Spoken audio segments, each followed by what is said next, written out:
আসসালামু আলাইকুম ওয়া রাহমাতুল্লাহি ওয়া বারাকাতুহু। নাহমাদুহু ওয়া নুসাল্লি আলা রাসূলিল কারীম, আম্মা বাদ।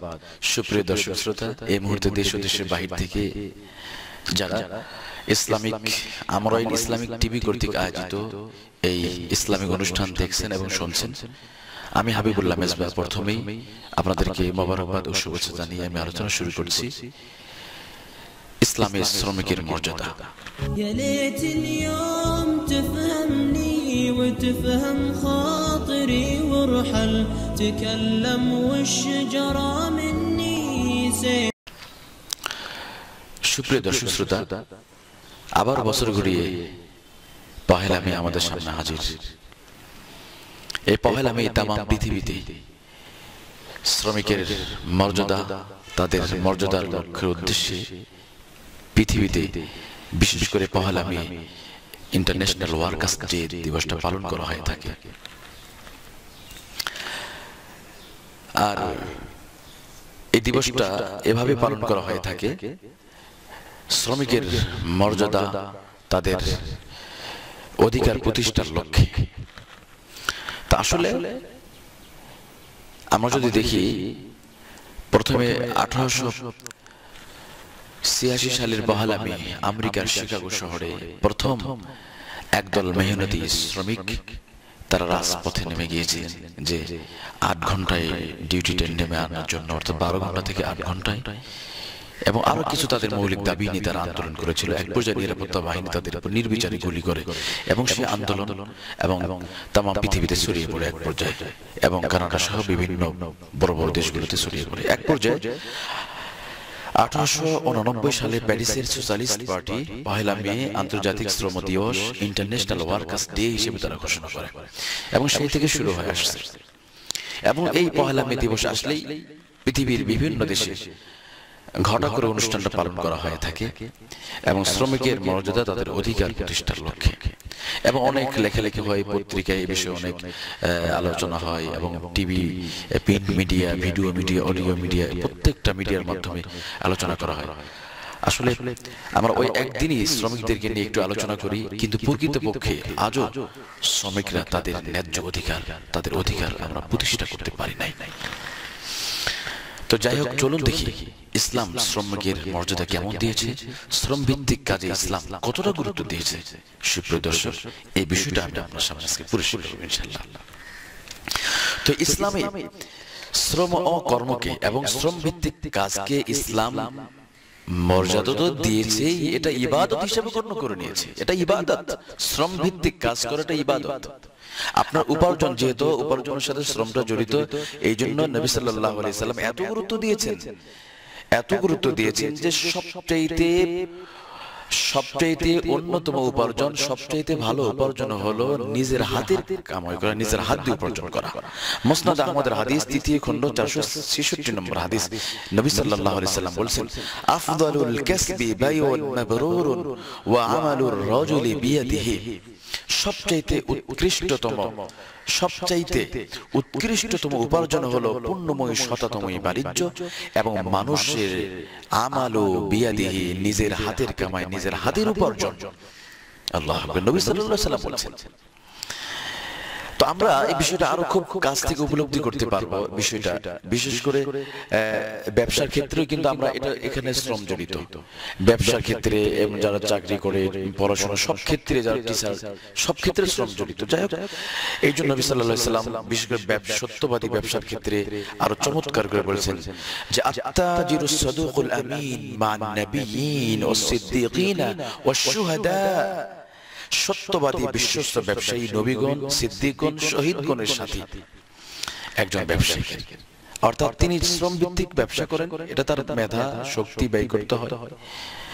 তো এটা যদি হয়, ব্যবসাটা যদি সঠিকভাবে করে, ওজনে কম বেশি না করে, মিথ্যা কথা না বলে, 50 টাকা 10 টাকার জিনিস কিনে যদি বলে, আরে দোস্ত আমি তো 100 টাকা কিনেছি, অথচ কিনেছি 10 টাকায়, এইরকম জীবন্ত মিথ্যা কথা না বলে সঠিক পদ্ধতিতে কিছু লাভ রেখে, মুনাফা রেখে যে ব্যবসা করবে, ওইরকম ব্যবসায়িকদের হাসর হবে কাদের সাথে?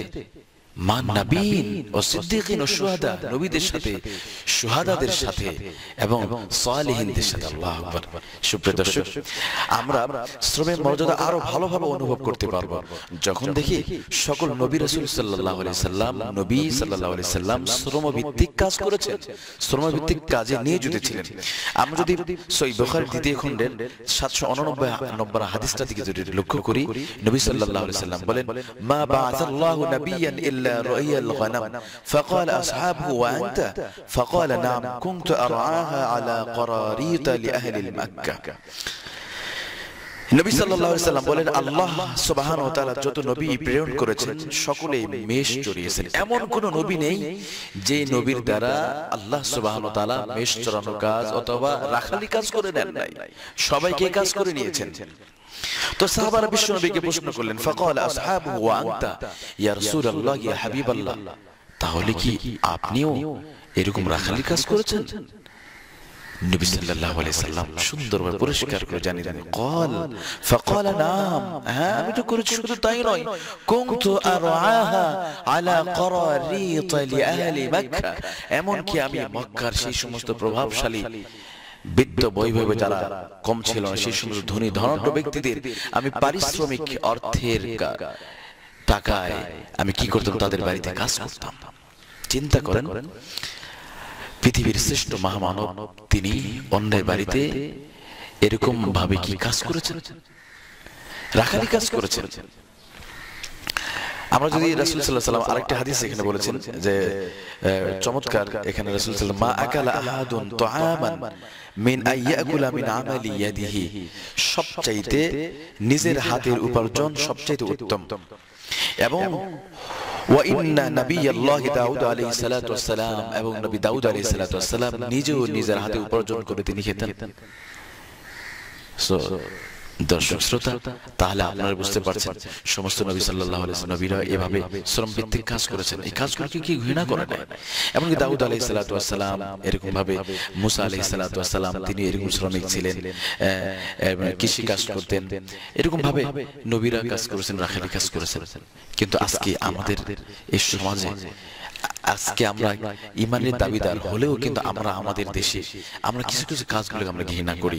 আমরা ঘৃণা করি বিশেষ করে জেলে, তাঁতি, কামার, কুমার, মুসি, মেথর, শ্রমিক, কুলি, মজুর, রিক্সা চালক সহ এই জাতীয় পেশায় যারা নিয়োজিত আছে, দেখবেন তাদেরকে আমরা তাদের পেশা তুলে তাদেরকে অনেকে গালি দেয়, তুই রিক্সা চালক বেটা, তুই আমার সাথে কথা বলছ, বোঝস না, তুই একটা নিম্ন মানের মানুষ, তুমি মাঠে কাজ করো, তুমি জেলে, তুমি তাঁতি, তুমি কামার, তুমি মুসি, তুমি মেথর, তুমি শ্রমিক, অতএব মুখ সামলে কথা বলবে। আমরা বিভিন্ন ভাবে তাদের সেই কাজটাকে তুলে নিয়ে খোঁটা দিই, কথা দিই, এটা কিন্তু হারাম, আপনি কষ্ট দিচ্ছেন। নবীরা কাজ করেছেন। খবরদার প্রিয় ভাইরা, ইমানের দাবি যদি করে থাকেন এই কাজ আপনি করতে পারেন না, কোনো কাজ নেই, কোনো কাউকে এইভাবে আপনি খবরদার এই কাজ করতে পারেন না। এই জন্য আজকে আমরা সমাজে একটা জিনিস, আমরা আঙ্গুল ফুলে কলা গাছ হতে চাই। শ্রম ভিত্তিক কাজে আমরা কিভাবে অবৈধ এভাবে আমরা কোটিপতি হতে, কি কত তাড়াতাড়ি কোটিপতি হতে পারি, এই বিষয়গুলো আমরা স্বপ্ন দেখি। কিন্তু নিজের কায়িক শ্রমের মাধ্যমে যে আমি যে কাজ করতে পারি, এই জিনিসটা আমরা খুবই এই বিষয়ে উদাসীন এই বিষয়, যার কারণে নবী সাল্লাল্লাহু আলাইহি ওয়াসাল্লাম এই বিষয়টা উৎসাহিত করেছেন। আমি মনে করব সুপ্রিয় দর্শক শ্রোতা, আমরা শ্রম ভিত্তিক কাজটাকে কখনো আমরা ঘৃণা করব না। অনেকে মনে করে আমি মাস্টার্স পাস করেছি, আমি বিসিএস ক্যাডার, আমি কি গ্রামে কি কাজ করব? আবার অনেক বাবা আছে, অভিভাবক আছে, আমার ছেলেকে কলেজ বিশ্ববিদ্যালয়ে পড়িয়েছি ওই মাঠে কাজ করার জন্য, ওই গ্রামে কাজ করার জন্য। অথচ ন্যাশনাল জিওগ্রাফিতে একটা অনুষ্ঠান দেখলাম যে চীনে ইউনিভার্সিটির টিচার, শিক্ষক, তিনি নিজে গাড়ি ড্রাইভ করে এসে জমিনে কাজ করছেন। আর আমরা যদি কেউ বিএ পাস করে, অনার্স মাস্টার্স করে, তার মাইন্ড সেটআপটা চেঞ্জ হয়ে যায়, তার জন্য মাঠে কাজ করা যেন হারাম, যেন জমিনে কাজ করা হারাম। অথচ বিশ্বনবী বলেছেন, মা বাআসাল্লাহু নাবিয়ান ইল্লা রাইয়াল গনাম, এমন কোন নবী রাসূল নেই আমি আল্লাহ যাদেরকে মেষ চড়ানো কাজ করে নেই নাই, অর্থাৎ সবাইকে রাখালি কাজ করে নিয়েছি। তাহলে আপনি কেন এই কাজগুলো ঘৃণা করবেন? রিকশা চালক, ভ্যানওয়ালাকে কেন ঘৃণা করবেন? তাকে কেন ধমক দিবেন তাদের ওই কাজটা তুলে নিয়ে? এবং শ্রমিক তাঁতিকে কেন আপনি এইভাবে ধমক দিবেন? না প্রিয় ভাই, এটা করা যাবে না। সাথে সাথে আপনার বাড়িতে যদি কোনো শ্রমিকের মাধ্যমে কাজ করে নিয়ে থাকেন, কোনো মজুরির কাজ করে নিয়ে থাকেন, তার সাথে ভালো ব্যবহার করবেন, কখনো তার সাথে ধমক দিবেন, এবং তার যে পারিশ্রমিকটা যত দ্রুত তাকে আমরা দিয়ে দিতে পারি। কিন্তু আমরা এই ক্ষেত্রে অনেক আমরা গাফলতি করি। আমরা যদি দেখি নবী সাল্লাল্লাহু আলাইহি সাল্লাম বড় চমৎকার করে সুন্দর করে হাদিসের মধ্যে বলেছেন, আতুল আজিরু আজরাহু ক্বাবলা আইয়াজিফা আরকাহু। বিশ্বনবী বলেন, শ্রমিকের গায়ের ঘাম শুকানোর আগে তার পরিশ্রম তোমরা পরিশোধ করে দাও, তার টাকা তোমরা পরিশোধ করে দাও। আবু দাউদ 2য় খণ্ড 817 নম্বর হাদিস। কিন্তু অনেক সময় আমরা বাহানা খুঁজি, কাজ করে আমরা শ্রমিকের কাছে, রিকশাওয়ালার কাছে যত দর কষাকষি করি। মার্কেটে গিয়ে হাজার হাজার টাকা আমরা মার্কেট করি, লক্ষ লক্ষ টাকা ব্যয় করি। আজকে জন্মদিন, বিয়ের, ছেলে মেয়ের বিবাহ অনুষ্ঠানে বিদাতি কাজ করি, হাজার হাজার টাকা ব্যয় করি। এগুলো কিন্তু আননেসেসারি, অপ্রয়োজনীয়। কিন্তু যখন একজন রিকশাওয়ালা যদি 10 টাকার জায়গায় যদি 15 টাকা চায়, তখন ঠাস করে থাপ্পড় মেরে দেয়। অথবা একজন শ্রমিক কাজ করছে, তাকে যদি 5 টাকা বেশি দেয়, এগুলো আমরা পারি না। কিভাবে শ্রমিককে ঠকানো যায় এই ধান্দাটা করি। ভাই, এটা হারাম, বিশ্বনবী নিষেধ করেছেন। এবং শ্রমিকের তার যে দাম, তার টাকা, তার গায়ের ঘাম শুকানোর আগেই নবী সাল্লাল্লাহু আলাইহি ওয়াসাল্লাম পরিশোধ করে দিতে বলেছেন। এই জন্য আসুন আমরা সংক্ষেপে জানলাম আজকে শ্রমিকের মর্যাদা ইসলাম কিভাবে গুরুত্ব দিয়েছে, শ্রম ভিত্তিক কাজটাকে ইসলাম সবচেয়ে গুরুত্ব দিয়েছে। আজকে শুধু একদিন নয়, একদিন পহেলা মে দিবস পালন করে শ্রমিকের কথা বলে আমরা বিভিন্ন ব্যানার ফেস্টুন নিয়ে রাস্তায় নামবো না। ইসলাম 365 দিন শ্রমিকের কথা বলে, শ্রমিকের পক্ষে কথা বলে, শ্রমিকের অধিকার আদায় করতে বলে। এই জন্য প্রত্যেকটা মানুষকে কিয়ামতের ময়দানে আল্লাহ রাব্বুল আলামিন প্রশ্ন করবেন। যেখানে বুখারীর প্রথম খণ্ড 304 নম্বর হাদিস এবং 431 নম্বর হাদিস, দ্বিতীয় খণ্ড 848 নম্বর হাদিস, একাধিক হাদিসে মুসলিম শরীফের তৃতীয় খণ্ড 1459 নম্বর হাদিস, এখানে বিশ্বনবী বলেছেন, কুল্লুকুম রাঈন ওয়া কুল্লুকুম মাসউলুন আন রাইয়াতিহি। প্রত্যেকটা মানুষকে নিজ নিজ দায়িত্ব সম্পর্কে জিজ্ঞাসা করা হবে।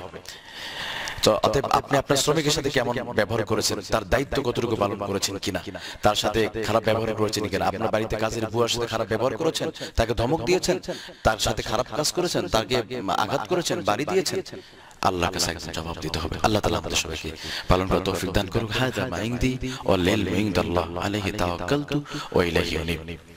يا ليت اليوم تفهمني وتفهم خاطري وارحل، تكلم والشجرة مني سيف الهم تراه استل، سيف الهم تراه استل. جفا الأصحاب يقتلني تقتلني